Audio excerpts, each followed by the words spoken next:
Tell me how you would check that the brakes are working before starting a journey. I turn the power on with my foot on the brake. When I press the brake pedal, I make sure that it does not feel spongy or slack. Also, if I start driving and test the brakes, the car should not pull to one side. Tell me where you'd find information for the recommended tyre pressures for this car and how the tyre pressures should be checked. Information can be found in the manufacturer's guide for the car. On this car can also be found on the sticker just inside the driver's door.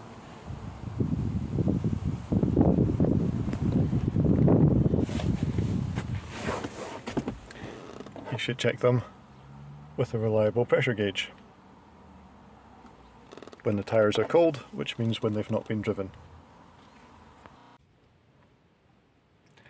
Tell me how to adjust your head restraint so it provides the best protection in the event of a crash.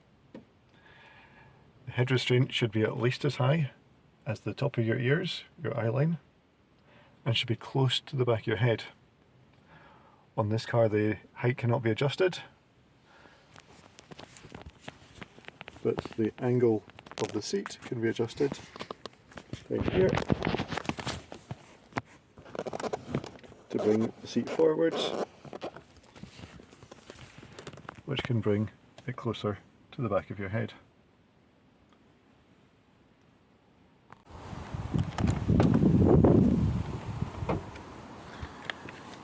The height of the rear seats can be adjusted by simply pulling up, and to lower them, push this button in, and then you can lower them back down. Tell me how to check the tyres to ensure they have sufficient tread depth and the general condition is safe to use on the road. The tyres need to have a tread depth of 1.6 millimeters, which can be measured with this device, which reads just about 6 millimeters, so clearly more than minimum. Needs to be for the middle 3/4 around the whole circumference of the tyre. You can also check the sidewall to ensure that there is no damage, cuts or bulges from hitting the curb. Tell me how you would know if there's a problem with the anti-lock braking system, the ABS. If we turn on the power without having our foot on the brake, we can see the ABS warning light here. If we turn on the engine fully by having our foot on the brake when we press the power button, the ABS warning light should disappear. If it comes on or remains on at any time, then there's a problem with the ABS system. Tell me how you would check the direction indicators are working. We can simply press the hazard warning light. This puts on the indicators on both sides.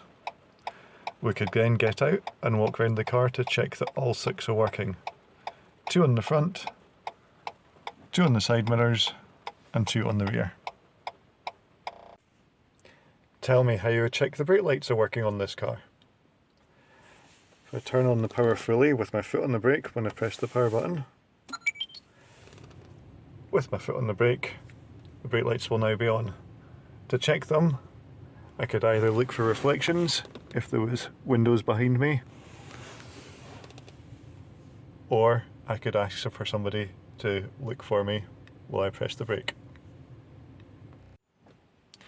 Tell me how you would check the power assisted steering is working before starting a journey. If I turn on the power without using the brake pedal, so the engine's not active, then steering is very heavy and hard to turn. This car is also equipped with a power steering warning light. If I press the brake pedal and start the engine fully, I can now easily turn the wheel with just one finger. It's very easy to turn because the power steering is now active. Tell me how you turn on the rear fog light and explain when you'd use it. Firstly, turning on the power with our foot on the brake to make the engine active. Then we turn this 2 notches to the dipped headlights. If we don't do that, the rear fog light won't come on.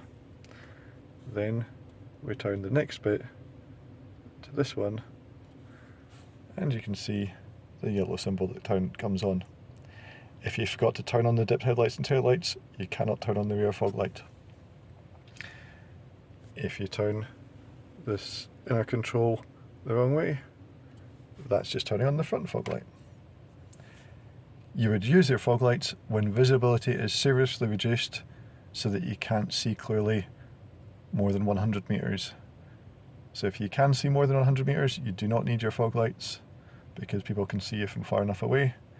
If your visibility is reduced below 100 meters, then you can turn on your fog lights to improve the visibility of your vehicle.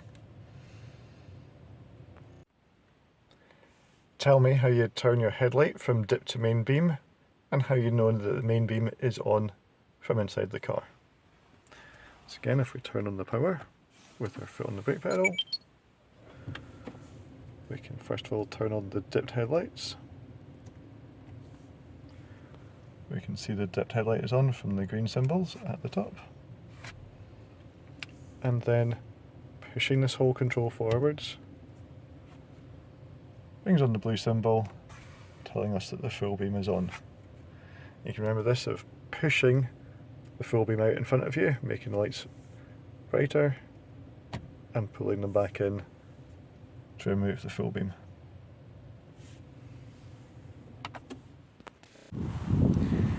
If the examiner asks you to open the bonnet and join them at the front of the car, we open the passenger door.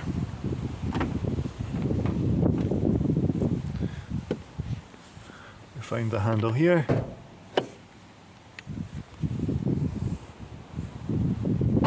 That releases the bonnet. And then there's a catch just in here, just to the right of the centre. So I use one hand to push it across and the other hand to lift the bonnet. You can see the catch here to open the bonnet. On this car, there's no stick you need to put up, the bonnet will support itself. Identify where you check the engine coolant and tell me how you check it. The symbol here warns you that the engine coolant will be hot after driving, so you don't want to open it and scald your hand. You can see the orange engine coolant in here. And you want to find the min and max marks on the container. To be able to check it, you can see the max mark is just in here and the min mark is lower down. So you can see the liquid is between the two. Identify where you check the brake fluid and tell me how you check it. This is the brake fluid reservoir.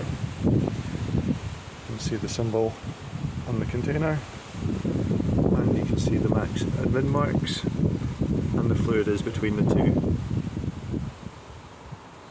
You do need to make sure that you're parking on flat ground for these checks, otherwise it could give you a false reading. Identify where you would check the engine oil and tell me how you check it.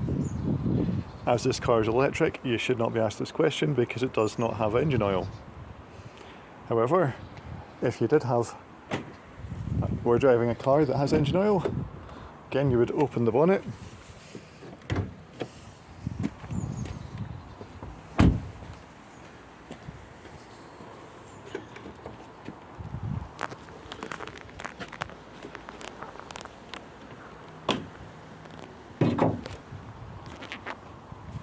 You would identify the dipstick, and then you would pull the dipstick out, wipe it clean, then dip it again and check that the engine oil is between the two notches.